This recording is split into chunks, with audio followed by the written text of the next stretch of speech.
Railway മന്ത്രാലയത്തിനുള്ള നിവേദനത്തിലെ ഒപ്പുശേഖരണം ഒക്ടോബർ 10-ന് പൂർത്തീകരിക്കും.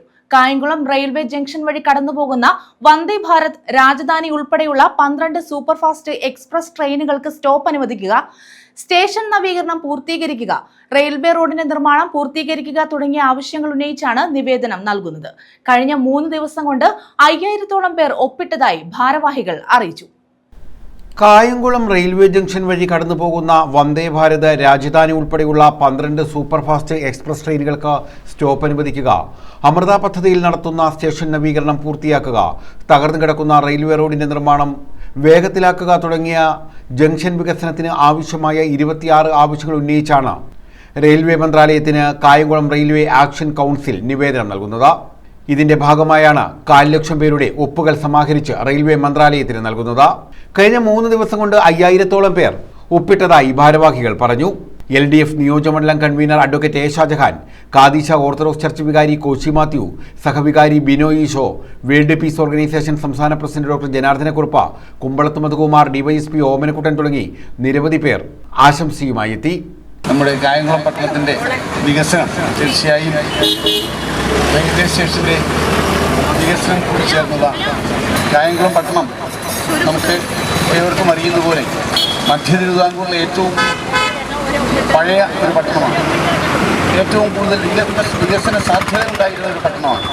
പക്ഷേ പല കാരണങ്ങളാൽ സമീപ പ്രദേശങ്ങൾ വികസിച്ചതനുസരിച്ച് കായംകുളത്ത് വേണ്ടത്ര വികസനം ഉണ്ടായിട്ടില്ല.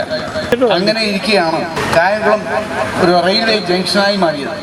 തീരദേശ റെയിൽവേ വന്നപ്പോൾ കായംകുളം റെയിൽവേ ജംഗ്ഷനായി. അതോടുകൂടി ഒരു ജംഗ്ഷൻ ഉണ്ടാകേണ്ടുന്ന പ്രാധാന്യം, അതിനനുസരിച്ച റെയിൽവേ വികസനം നമുക്കിവിടെ ഉണ്ടായിട്ടില്ല എന്നുള്ളതാണ് പരിതാപകരമായ ഒരു കാര്യം.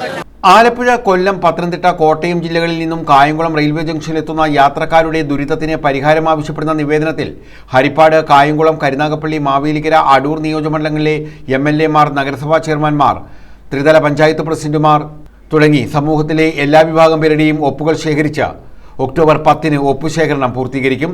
തുടർന്ന് കേന്ദ്ര റെയിൽവേ വകുപ്പ് മന്ത്രിക്ക് നേരിട്ട് നിവേദനം സമർപ്പിക്കും. ഒരു പൊൻതൂവൽ എന്ന് പറയുന്നത് എല്ലാ കാര്യങ്ങൾക്കും മുൻപന്തിയിൽ നിൽക്കുന്ന നമ്മുടെ ജനകീയ നേതാവായ യു മുഹമ്മദ് അറുകളാണ് ഇതിനെല്ലാം മുൻകൈ എടുത്ത് പ്രവർത്തിക്കുന്നത്. അതിനാദ്യമായി തന്നെ ഞാൻ ഒരു അഭിനന്ദനം അർപ്പിക്കുന്നു. ബാക്കിയുള്ളവരൊന്നും ഇല്ലെന്നല്ല ഞാൻ പറഞ്ഞത്, ബാക്കിയുള്ളവരുടെ എല്ലാ കൂട്ടായ്മയുണ്ട്. അതിനകത്ത് വളരെയേറെ സന്തോഷമുണ്ട്. അതുപോലെ തന്നെ ഇവിടെ നേതാക്കന്മാരെല്ലാം പറഞ്ഞു കഴിഞ്ഞു. എനിക്കിനി കൂടുതലില്ല. ഞാൻ ഈ കായംകുളത്ത് തന്നെയാണ് ഇതുവരെ ജനിച്ച് ഇത്രയും നാളും. അപ്പോൾ ഇവിടുത്തെ കായംകുളത്തിൻ്റെ ശോചനീയാവസ്ഥ എനിക്ക് നല്ലവണ്ണം അറിയാം. ട്രെയിൻ യാത്ര ചെയ്യുമ്പോഴായാലും അല്ലാതെ വളരെയധികം വികസനം നടന്നിട്ടുള്ള ഒരു സ്ഥലമാണ് കായംകുളം. എല്ലാവരും ഈ സ്ഥലത്താണ് എല്ലാവരുടെയും ശ്രദ്ധ കേന്ദ്രീകരിക്കുന്നത്. നമുക്ക് ഇവിടെ